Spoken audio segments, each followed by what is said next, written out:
I had lost my business partner, my relationship, my team, everything in the matter of 1 month.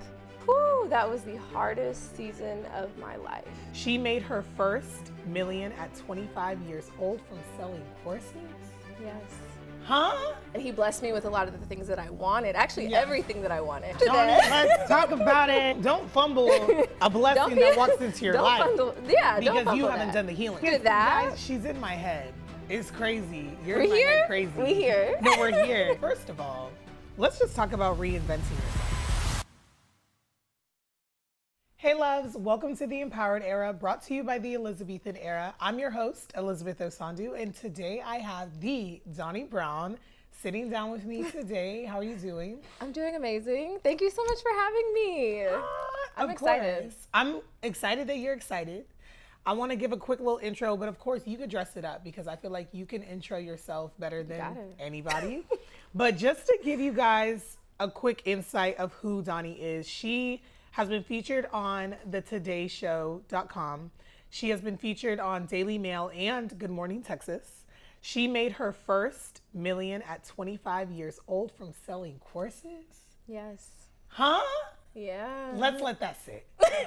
And she taught over 10,000 women through her courses in digital products. First of all, let's just talk about reinventing yourself. Let's just dive straight in. Girl.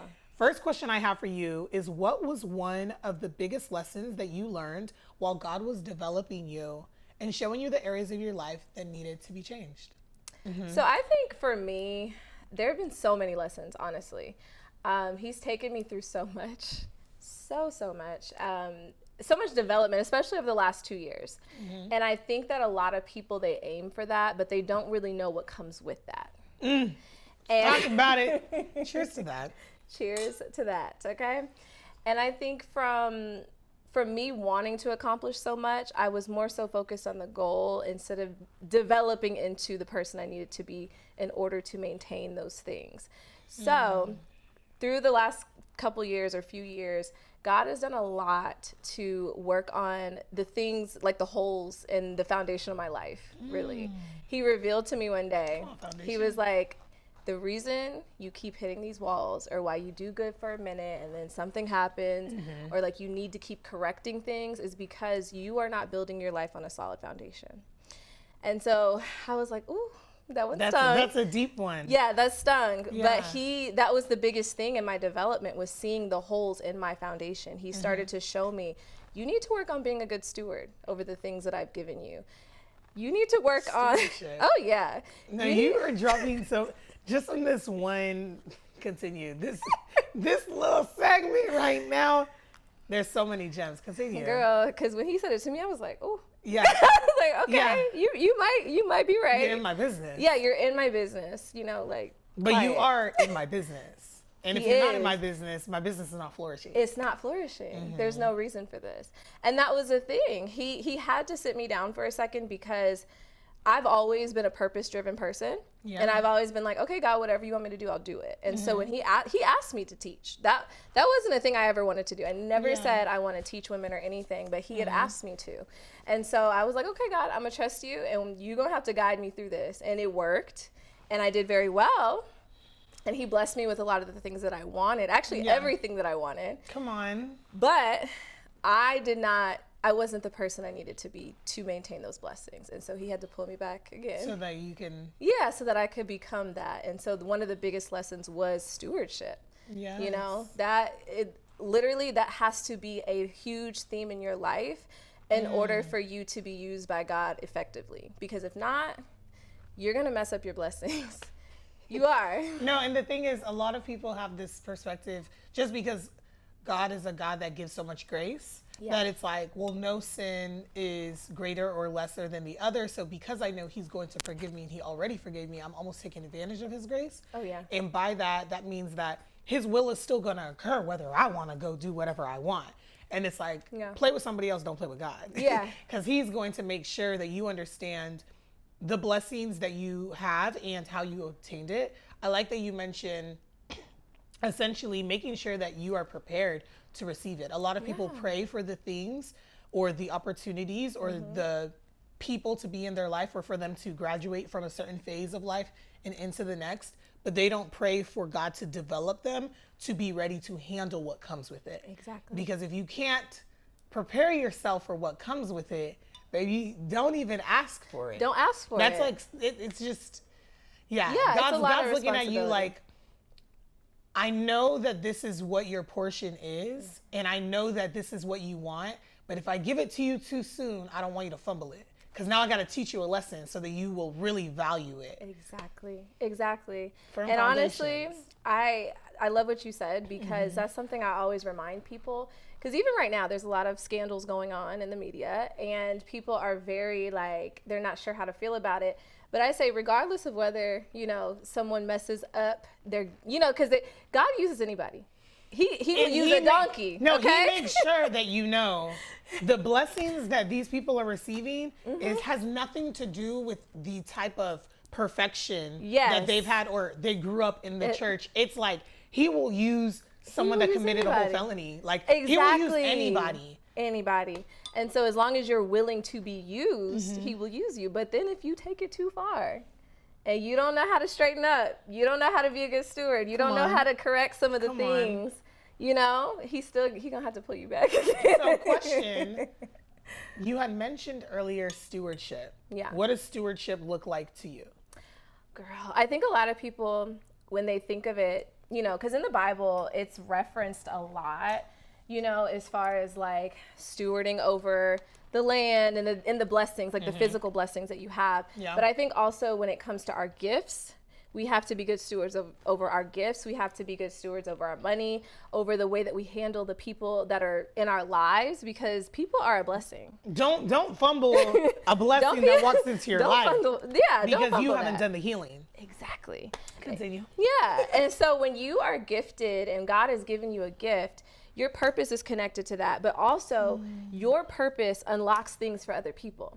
So some people may not be able to reach their destiny unless they encounter you and you operating in your purpose. But if you don't do that, how are they going to get to their purpose and to their blessing and to their things? And so a lot of us sit and we internalize all of the things that, all of our insecurities constantly. Yeah. And we're just like, oh my gosh, I don't know if I should do it. I don't know if I should step out on faith. I don't know if this is really for me. We just question things and we doubt constantly when it's really not even about us. We keep making our purpose and our gifts about us, and it's not. The thing is, you're about to have me standing up, and we're not going to do that. But you said so much. I have another friend who she's always told me, like, whenever you feel like giving up, always remember that, to your point, your vision or your purpose is attached or aligned to someone else. So if God gave you a seed, and that seed started as an idea, and it now turned into an organization or a business or a community or a movement, there's someone that is looking for you to see it through so that they can one day say, oh, I'm now an intern at said company that you started. Or, oh, I'm now a part of this community, and that's where I met my so-and-so new best friend, or whatever the case may be. That was a pivotal moment in my life that changed the trajectory of who I was, because I was experiencing X, Y, Z. And if I never encountered what you followed through with, which was the seed and the idea, that person may not have been able to fully walk in their path in what God had aligned for their will.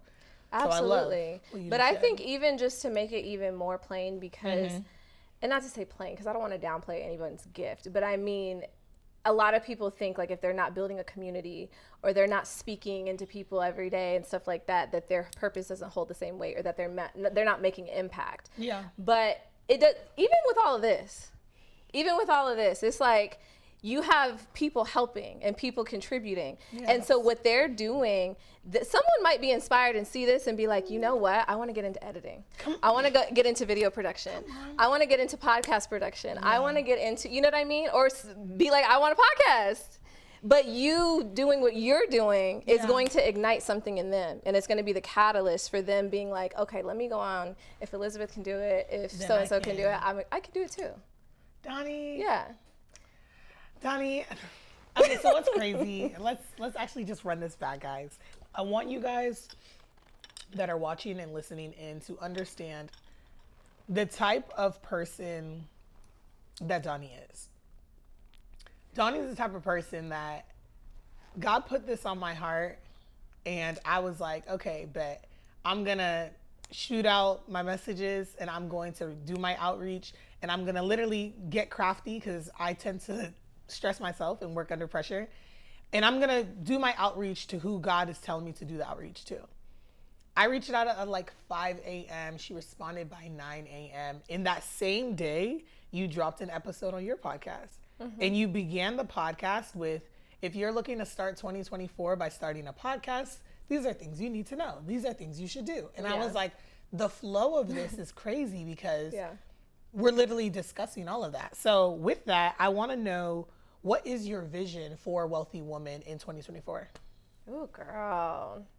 So, okay. I think a lot, I've been moving with Wealthy Woman for a minute, just like saying, oh, everything I do is under Wealthy Woman. Yeah. But a lot of people are like, okay, what is it? Like, is it, you know, they want to see something tangible. Yeah. And but seeing is believing. Period. Please let them know that. Period. It's the energy. It's an energy. What's Wealthy Woman? An energy? An energy? A vibe? Duh. I've been listening and taking all the feedback. I love that. And also too, like I said, I've been I'm coming out of a season of development right now, you know? And I like to make sure people are clear on that. Like, there are seasons for harvest, there are seasons for action, and there are seasons for development. And you have to know what season you're in. And so I didn't want to rush and put anything out, but also God has kind of taken this over. And he actually said that to me one day. He was like, you keep trying to make Wealthy Woman into something else, like a media company and all these different ideas that I had. And he's like, Wealthy Woman is my brand. He's like, Wealthy Woman is mine. I have a lot of great ideas for it, and it will flourish if you would just listen. Be obedient. Yeah, exactly. Be obedient. And every other time, I've always been obedient. And with this, I think because I already had so many, you know, there's so much you could do with Wealthy Woman. No, let's talk about it. Yeah, there's so much. So top 3 things, rapid fire, what can you do with Wealthy Women? Go. Oh, I could turn it into a Forbes for women. That was the original idea. Let's go. Okay. It was also, we've put out clothes. That's how it started, was t-shirts. It started as t-shirts. Stop. Yes. And everyone, I honestly just one day said to myself, I was like, oh, I feel like a wealthy woman today. And then I was like, oh, that'd be a good shirt. And then I put it out, and then it turned into all this. And I didn't expect that whatsoever, but people resonated with it heavy, you know? And so I was like, oh, we need to do something with this. We need to really capitalize on the moment. Yes. I went out and got a warehouse. I was like, I was like for real about to make this into a whole clothing brand. Yeah. Yeah. And then God, one day, he was like, sweetie, darling, let me teach you how to be a wealthy woman first, because you think you're being one and you're not. So I was like, oh. Okay, how did it feel when God sat you down and said, my daughter, please, let's fix this? That was the hardest season of my life. The hardest. It was the end of 2021, and everything crumbled. Everything that I had worked so hard to build, everything that I was trying to make for myself. Yeah. And that was the hardest thing, because I think people always talk about losing things, but a lot of people don't talk about losing things that you worked so hard for and manifested, like your dream. And so after that, let's talk about it. Yeah, because after that, guys, she's in my head. It's crazy. You're in my head crazy. We here. No, we're here. Continue. Yeah, because at that time, everyone was like, just keep going. Like, I had lost my business partner, my relationship, my team, everything in the matter of 1 month. Yeah, within 1 month. Yeah, everything fell apart. And I was like trying my hardest to like hold it together. And it was like, no, everything. Like grabbing for straws. Yeah, yeah. And that's when, right after that, that all happened in November of 2021. In December of 2021, my grandfather, he took me to the side at a Christmas party we were having. And he said, I don't know what this means, but God showed me a vision of you as a toddler, and you were building a house with blocks. And you kept crying. And he's like, I walked into the room and I asked you, why are you crying? And I said to him, I keep trying to build this house and it keeps falling. And immediately when he said that, I heard the Lord say, you have not built the reason everything keeps falling is because you haven't built it on a solid foundation. And I said, oh my gosh.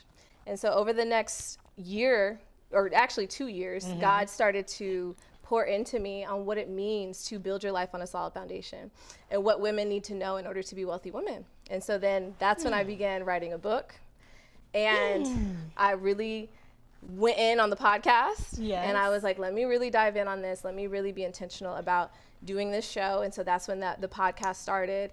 And then now he's shown me so much more. Yes. So this year we're going to start doing events. We have the planner dropping. We have the Wealthy Woman planner dropping. Yeah. And I'm so excited for that. And then we're going to keep growing the show. And then I have some other things that are going to come later that I don't want to talk about just yet. But that's fine. We're really building a community. But also, the biggest thing is it's not about me. My story that I'm going to share and the things that I've been through, it's really to help you see in yourself, what do I need to work through so I don't go through what Doni went through?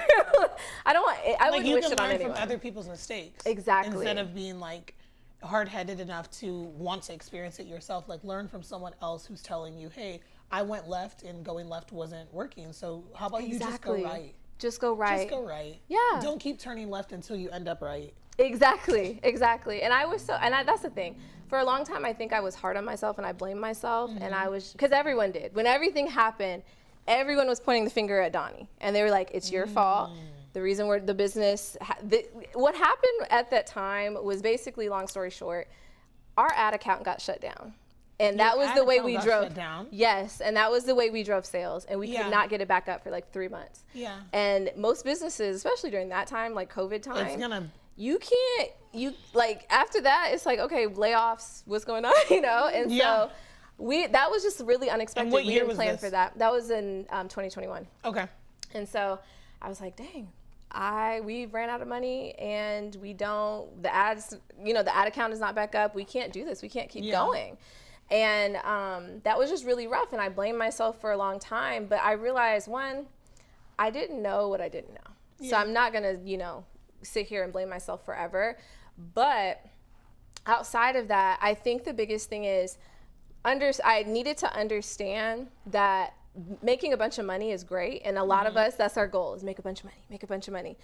But the thing of it, that one. Cheers to that one. Cheers. Okay. And that's great. We do. But that is only the first step in becoming a wealthy woman. Come on. You do have to have the money and the income, but what are you doing with that money? How are you, even with your business or your personal finances, it's like, once you get that money, what are you doing with it? What are you doing with it? Yeah. So it takes you back to the stewardship. Yes. How are you stewarding your money, whether it be that 10% that you're tithing, whether it be offering, whether it be pouring back into the business, whether it be paying your employees and taking care of the people that are taking care of you. Exactly. Whether it be taking care of family and those that matter truly to you, because you're in a position where you have that financial responsibility that God has blessed you with to be able to handle the load. Yeah. There's a lot that goes into that. There's a lot. So I have a question. I have two angles that I would like to go, but the first one I'd like to go. Yeah.